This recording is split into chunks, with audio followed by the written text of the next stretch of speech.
안녕하십니까. 원전 법화기도원의 묘광법사입니다. 오늘은 1심 3관 보조강의 제1강에 이어서 2강을 시작하도록 하겠습니다. 개괄적인 강의의 내용을 살펴보겠습니다. 마인드맵 기법으로 이렇게 강의 도구를 잡고 있습니다. 전체적인 강의 개요를 보시도록 하겠습니다. 제1강에서는 원리 해설에 대한 말씀을 드려서 영상에 올렸고, 제2강에서는 1심 3관에 드는 자세와 요령에 대해서 자세하게 말씀드리겠습니다.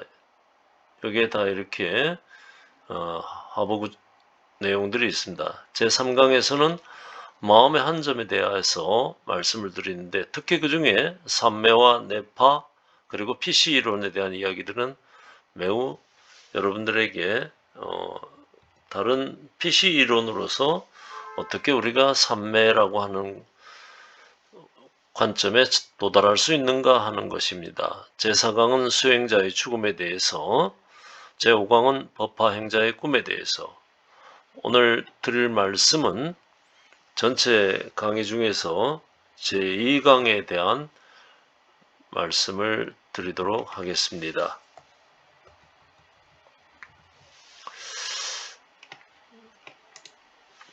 환경정리는 법화경을 기도하시는 방이, 기도방이 따로 있으면 좋고, 아니더라도 그 공간에 향 한 자루, 특히나 침향이 한 자루 선정에 들기 전에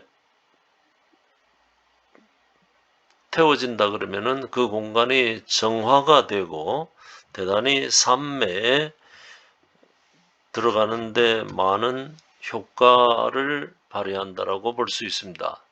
부처님을 모신다고 생각해서 노트북이나 아니면은 보조 모니터에 구글이나 네이버에 마보디 대탑이라고 이미지를 검색하시면은 부처님 사진이 나오니까 그렇게 모셔놓고 기도를 하면 부처님 앞에서 내가 선정에 든다, 안락행품에서 말씀해 주신 대로 선정에 들어서 열심히 공부한다라고 하면 대단히 좋겠습니다. 방석 자리 맞춤이라는 것이 왜 중요한가 하면은 매일 혹은 일주일에 서너 번 정도 우리가 선정에 들 때 방석의 자리 맞춤이라는 것은 40분, 1시간, 더 길어지면 2시간 정도 앉아 있을 때 대단히 중요합니다. 허리가 불편하지 않고 무릎이 아프지 않을 정도로 어떻게 우리가 방석을 고정시키는가 하는 점은 대단히 중요합니다. 그래서 골반 쪽에는 방석을, 기본 방석을, 넓은 방석을 하나 놓고 골반 받침용 방석을, 일반 방석을 접어서 골반 밑에 한 5cm 정도 더 높여주는 것도 내가 오래 앉아 있는데 도움이 될 것인지 아닌지, 저 같은 경우는 그렇게 하고 있습니다만은 여러분들께서 방석 위에 골반 받침용 방석을 따로 마련하는 것이 어떨까 하는 점들을 여러분들이 체크해 보시고, 그 방석의 높이와 무릎의 편함, 이런 것들도 체크해 보시기 바랍니다.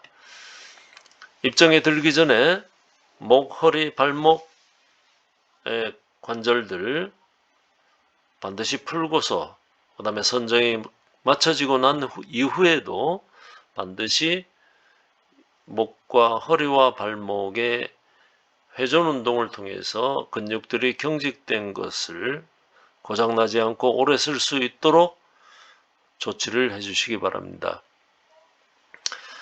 골반을 중심으로 해서 상체가 세워질 때 제일 중요한 것은 긴장의 이완입니다.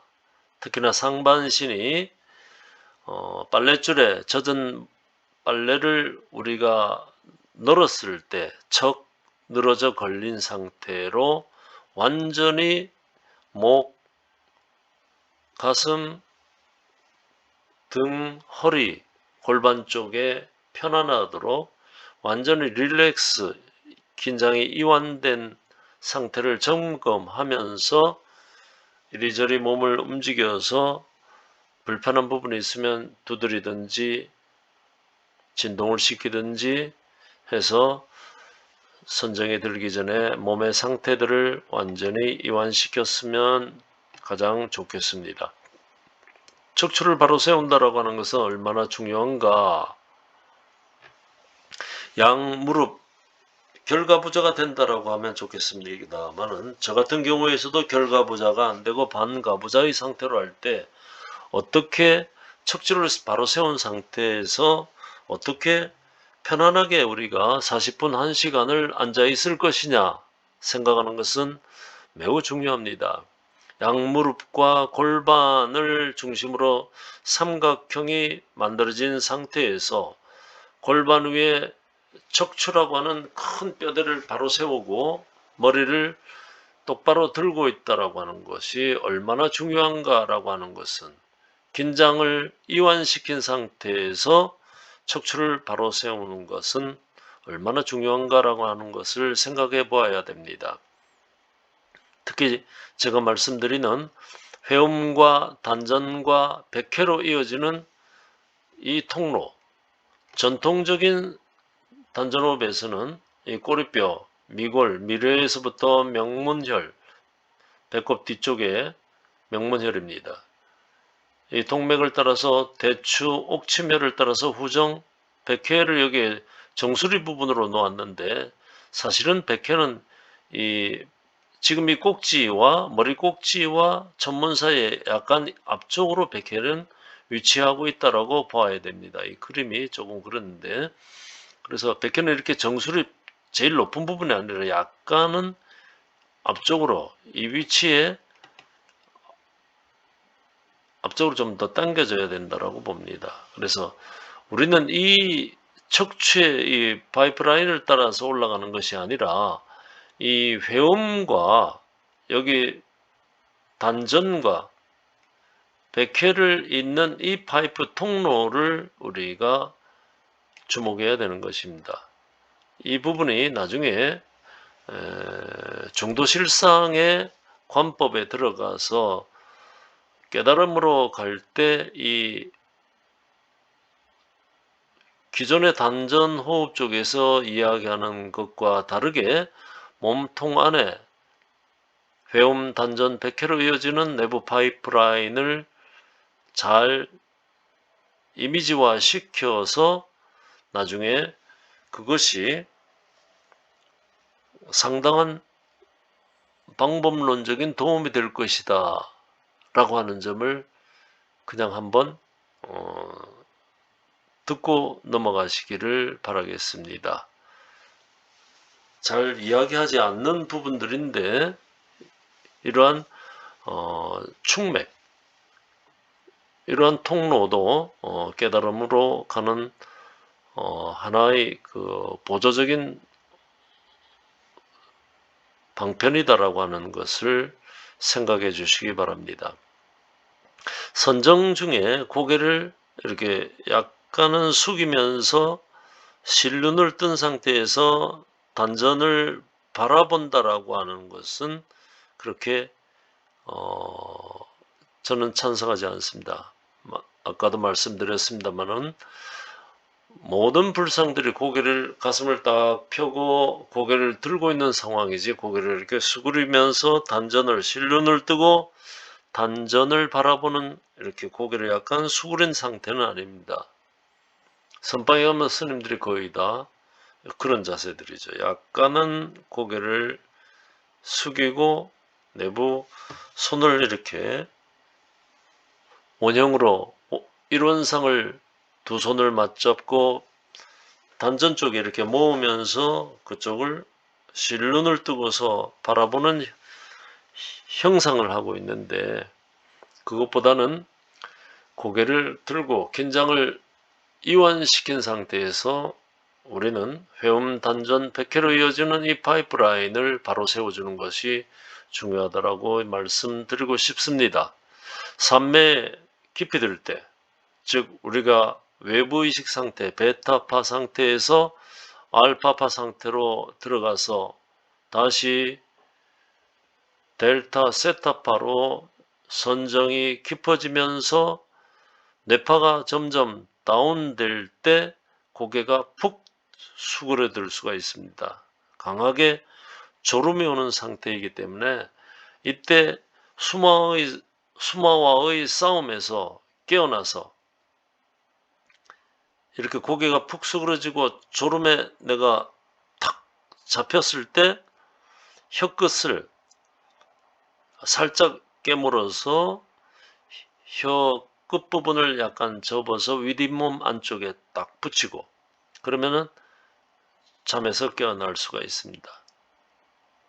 고개를 천천히 세워주시면 됩니다. 그러면서 CCTV로 바깥에서 내가 졸음에서 빠져 있다가 다시 졸음과 싸워서 고개를 들고 바로 서 있는 내 모습을 챙겨보는 것도 도움입니다. 자, 실눈을 뜨고 단전을 바라본다. 이 방법을 내시라 그럽니다. 안내자, 보일 시자를 써서 이 내시의 방법과 그 다음에 우리가 마음의 한 점이 우리가 사마타 행에서 마음의 한 점을 제목 묘보변화경 제목 5글자에다가 집중하자고 그랬습니다. 그러면은 이 마음의 한 점 묘보변화경에 집중하는 것과 몸에서 실눈을 뜨고서 단전을 내시한다라고 할 때 이 두 가지를 동시에 병행한다라고 하는 것이 대단히 어렵다라고 느껴집니다. 처음에는 두 가지를 동시에 끌고 나가기가 어렵고 혼란스럽습니다. 그래도 하시다 보면은 두 가지가 하나로 점점 통합이 된다 라고 하는 것을 말씀드리고 싶습니다. 그런데 묘법변화경 정근의 힘은 묘법 경력은 다시 말씀드려서 정근이 바로 묘법 경력이라고 하는 것으로 우주 본체의 생명력을 운용함입니다. 그래서 제목을 정근할수록 거기에서 우리가 삼매에 들어가서 얻는 힘은 묘법 경력인데 우주 본체의 생명력을 우리가 꺼내어 쓰는 것이기 때문에 위에서 세세한 것은 그렇다는 것만 알아두고 정근에 일단 들어갔을 때는 정근 자체에 완전히 몰입하고 가야 됩니다. 그렇지만은 알고 가면 더욱 쉽다라고 하는 것을 말씀드리고 싶습니다. 오늘은 여기까지 1심 3관에 드는 기본적인 자세와 요령에 대하여 말씀드렸습니다. 감사합니다. 나무매보변화경, 나무매보변화경, 나무평등대해 실성묘법 변화경